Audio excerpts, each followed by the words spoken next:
In Kentucky, and we will open with the opening statement, thoughts from Coach Lawson on the game today, and then we'll throw it up for questions. Yeah. First, gonna congratulate Notre Dame for being in the finals. I thought that they had such a gutty performance after playing last night. I mean, they probably didn't get off we didn't get off the field till super late. They probably didn't get to bed till 1 o'clock in the morning. To turn around, come out, beat Michigan, and their pitcher, I don't know how many pitches she threw, but she threw a lot. So I thought that was a gutty performance and just an awesome job of them being there in the first place. Also want to again thank everybody on my staff and my school just for this. It was a great weekend, but also for the whole year to set us up so we could host a regional. You know, it was earlier in the year and the snow and the rain, everybody knows how terrible it was.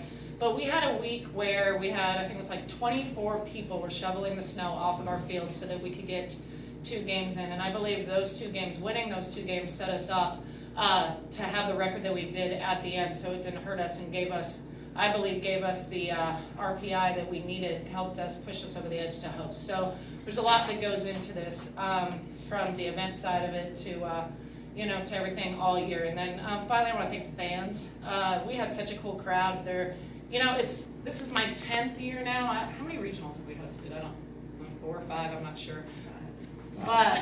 And we have such a good fan base, and we have such a good core of fans, and each year that keeps building and building. And this year, more than any year, I felt you could feel them in the stadium. You could feel our team was more energetic, and I think a lot of the reason we were more energetic is because we were feeding off of such a cool fan base. And so I wanted to thank them for showing out. I think they did a tremendous job, and that's what being part of the Big Blue Nation is all about. Questions for the coach, or I'm sorry, Coach, you? No, I'm done. Questions for the coach? That was a lot. Rachel, you were very confident about Erin. Yeah. What you thought she would give you this weekend. Yeah. Even better than you thought, which I know is almost always a no from you. No, not better than I thought. You know, last night when the question was who was I going to start pitching, I honestly didn't know. And every other year that I've come into this, I've had a clear idea in my mind throughout the weekend who the clear person was I was going to go to and in what situation. And I felt this weekend I could go to any, you know, I could easily go to Erin and Grace for sure based on what they've done the last 3 weeks. And I even feel comfortable going with Autumn, even though she didn't get an opportunity at this. But, you know, we only gave up, 3 hits, and we didn't even play the full number of innings, so she really didn't get her opportunity either. But no, I felt great about Erin. I woke up this morning, watched a little video, and I knew she had this. So I felt really good about her and feel good about her moving forward. So what could she have done better? She could have 1 unearned run in 2 games. Yeah, that's my fault. You know, I called a stupid changeup, and the girl was sitting on it. So anyway, Erin would have had a no-hitter today had it not been for me. So, but you know, moving forward, she's gonna have to do the same thing she did. She's gonna have to go out there, command her pitches, keep throwing hard and spinning it. And you know, we didn't have to make very many plays, but when there was a play to be made, we made it. You know, I thought Katie Reed made some tough plays. Abby did. Brooklyn made an amazing catch out in center field last night. You know, so when we had our opportunities, our team maximized that. And the only run we gave up was just a slight miscue. To only give up 1 run in an entire regional says a lot about the defense and the pitching stuff. Erin, what do you think you had going for you today? Honestly, well, the defense, for one. Coach Lawson obviously knows the pitch call. She scouts a crazy amount. So today was just about trusting whatever she called, believing in my stuff was good enough, and then relying on the defense to make the plays behind me. At what time did you know that you were getting the start? Yeah, not that far before the game, which I kind of like, but Coach Lawson sent a text that said starters, and that was about it. And it was right before we warmed up, probably an hour before we warmed up today. Last night you joked that you were the old person, old pitcher. Your body might take a little while to recover. How satisfying, and I'm speaking on behalf of all the old guys here, how satisfying is it to finally come through when the team really needs you? Well, honestly, I've played a lot of first base this year, which has been really nice because my arm kind of feels fresh at this point. So a lot of these girls like Holloway has thrown a ton of pitches. Just this weekend alone, threw a ton of pitches, and I feel good. I feel fresh. I'm ready to go. So, I mean, being old is fine, but the young girls have taken such a load this year that it's been great. You were the starter last year in the regional championship game as well. Did you feed off that experience? Yeah, it's definitely nice to have that under my belt, so I knew exactly what to expect, and the way we're hitting the ball right now is something that it puts a different confidence in a pitcher's head when it's not, okay, I can't make 1 bad pitch. It's just go out there and throw yours, and our offense is doing what they need to do right now. Rachel, could you just talk about Rachel Lawson? Could you talk about what Rachel Metzger gave you? And then I also kind of wonder, why didn't she get to hit more? That's a good question. I don't know. Well, the thing about Metzger is she does exactly what you tell her to do. The bad thing about Metzger is she does exactly what you tell her to do. So sometimes what happens is, you know, when a hitter is trying too hard and they get in their own head and then they start striking out and doing things. So I would say prior to that time, I would say that was it. And then conversely, it's not usually, on my team, it's not usually, I don't focus on what you're not doing, I just focus on what you're capable of bringing. And so what you've seen is throughout the year, we've had different people step up in different moments. And now is Metzger's moment. And so that means somebody else is not getting the moment. So it's more about what you can do for us. I'm not too concerned about what you can't. And now she just, you know, I think she's feeling it, she's confident, she's working her approach, she has her focus in the right place, and you're seeing, you know, she's reaping the benefits of that. I mean, the offense kind of did a little bit of everything this weekend. It was really good. How good do you guys feel about the way you're swinging the bats and executing? One thing we do focus on is passing the bat down. So, like, it can't be just one person in the lineup doing it. So, like, if we have multiple people, like, stepping up and doing what we're supposed to be doing, I think we're going to get far. Like, we're going to be really good against Oregon if we keep on passing the bat down. Because not just one person is going to win the game for us. So you said a couple of days ago that the postseason is all about pitching and defense. You guys certainly were great in those areas this weekend, but how nice was it to get that kind of offense added to the minutes? Oh, it's really nice. You know, it's being from a large Catholic family, so the Notre Dame isn't the only one. Walking around, you know, you grow up thinking, especially as a girl in a Catholic family, you can't get too cocky, you can't be this, you can't be that. So I never have had the luxury of being able to visualize success and then work backwards, because in some ways that seems like it's cocky or it's conceited.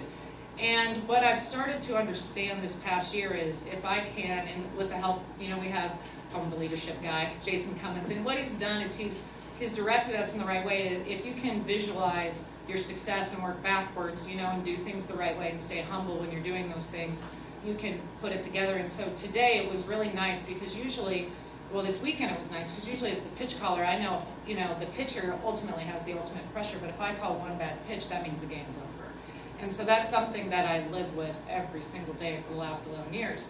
And so to be able to have an offense that's coming out and doing their job, today I was able to visualize the team's success in the first inning, in the second inning, and the third inning, and I didn't feel that pressure of not, you know, of, oh God, what if I call the wrong pitch? And so I can only imagine what the pitcher feels when she's doing that. So that was really a nice weight to have off my shoulders.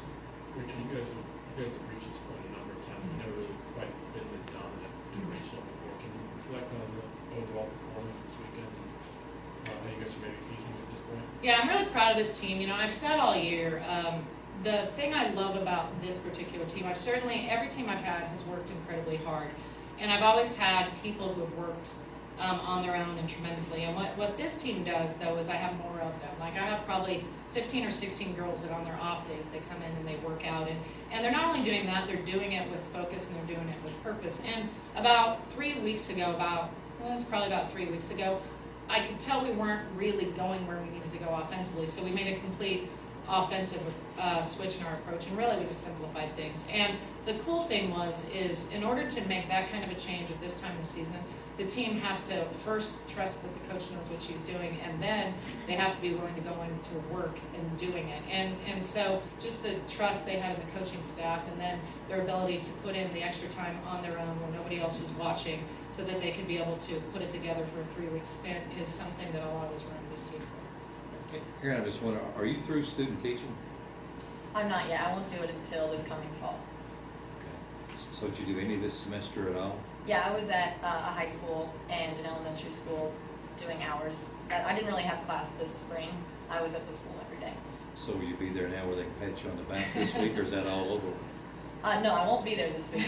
I'll be focused on Oregon this week. So did a lot of them kind of pick up on UK softball because of what you were out and the contacts you had with the kids? Yeah, actually, it was fun because I was in a high school for the first time, and I'm in a special education room every day. But it was fun walking the hallways, and you could see the high school with wearing their garb, Bryan Station High School softball. And I had a UK softball book bag that we get, and every time you'd walk through, like the first couple days, they were like,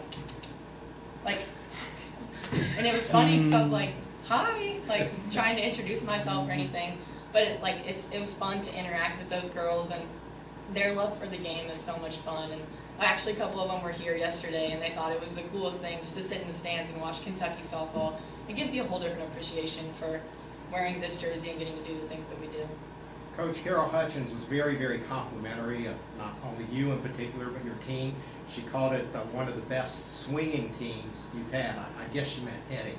Would you agree with that? And, Yeah, usually we're a swinging team. I believe that was the quote. But Yeah, would no, you- I mean, usually we swing.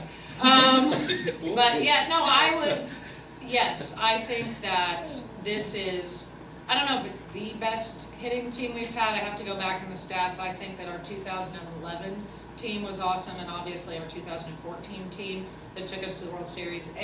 But I think that this particular team is better throughout the entire season. And I haven't talked to Scholes about this, but so was it Project 172? I can say this now? Yes. Okay, so this was both a source of my rage. I don't know if that's the right word. Focus, but I only have two emotions, fine and angry. So anyway, last year our run production in the country was 172. It was horrible. And so we called it secretly Project 172. Now, I really didn't want the country to know we were 172 because you're like, how does 172 go all the way to super regionals? And this year, what are we? 13 going into the week. We're 13 going into the weekend. So I would say that is a remarkable jump made by our offense. Plus, I've had the same coaching staff. I never talk about them, but Coach Himes has been with me now all 11 years. I've been at Kentucky, and Molly Johnson Belcher, I guess it's Molly Belcher now. I don't how many years she played here. She was here before me, and then as soon as she graduated, she got on the staff. So that's a tribute to our staff. So I'm dealing mostly with the pitchers. So they deal mostly with the offense. And to be able to make that kind of a jump, I would say that this is our best offensive team. I do want to interject something in here real quick. I'm glad you talked about school. I've said this a couple of times, but the thing that I think is the coolest about this team is our starting lineup has a 1.72 or something like that GPA. One, Three. one, I'm sorry, 3. No,